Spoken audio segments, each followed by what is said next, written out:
Hi guys, thanks for joining us today to discuss some goal setting strategies. I'm joined today with Jenny and we're going to be looking over what is a goal, what are objectives, the difference between the two, how to make SMART goals, and some examples and tips and tricks for making those goals.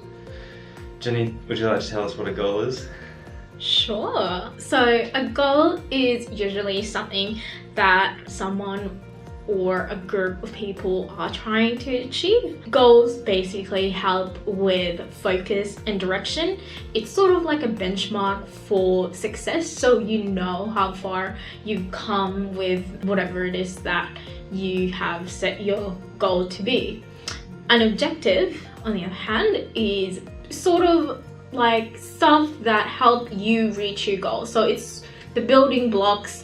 Usually they're measurable and specific actions that help you get to your goal. So that is basically the difference between goal and objective. They're used interchangeably, but goal focuses on that sort of one big thing that you're thinking of achieving, while objectives may be mini goals or a set of tasks you need to do in order to get to your goal. Yeah, so it's just a bigger picture. So when setting your goals, you want to make them a SMART goal, which is a little acronym that we go by. So the S stands for specific, so you want it to be about a certain thing or topic. Measurable, so you want to be able to progress and see how you're going through the achieving your goals.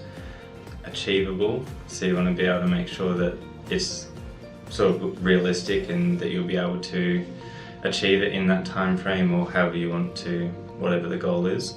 And also you want it to be relevant, so relevant to your life and not sort of relate to something else that isn't independent to yourself or a group. And also you want it to be time bound, so you want to be able to measure it over, give yourself a certain amount of time to meet that goal. Otherwise you could just put it on the back burner and sort of not really focus on it throughout the whole time.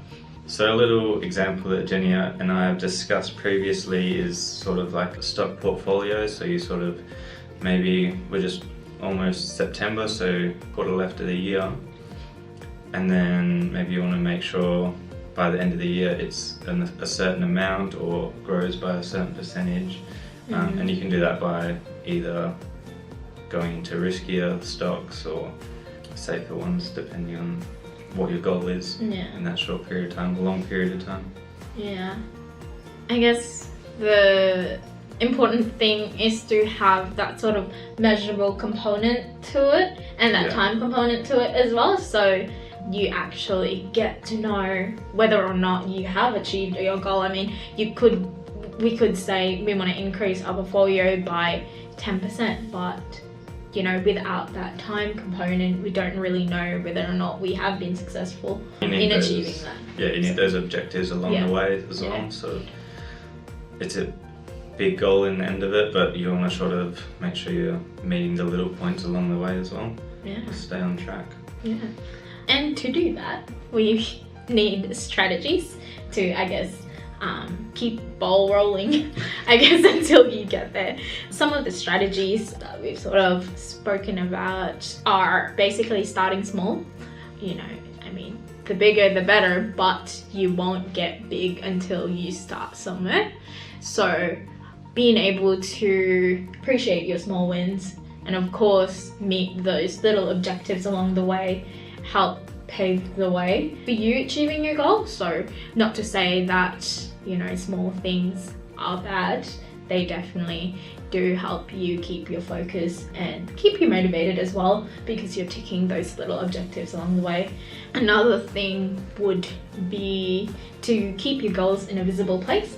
So having that sort of visual representation of what your goal is helps remind you and keep you on track with what you're doing. Yeah, so having like those little sort of goals or boxes you want to check as you go to make sure you are staying on that sort of course to achieve the end goal, and then also keeping like the most important goals.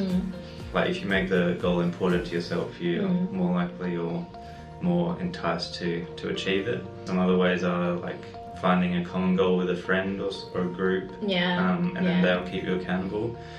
try and make sure it's achieved in the end. And that's all the time we had for today. Thanks for joining us, and we'll see you next time.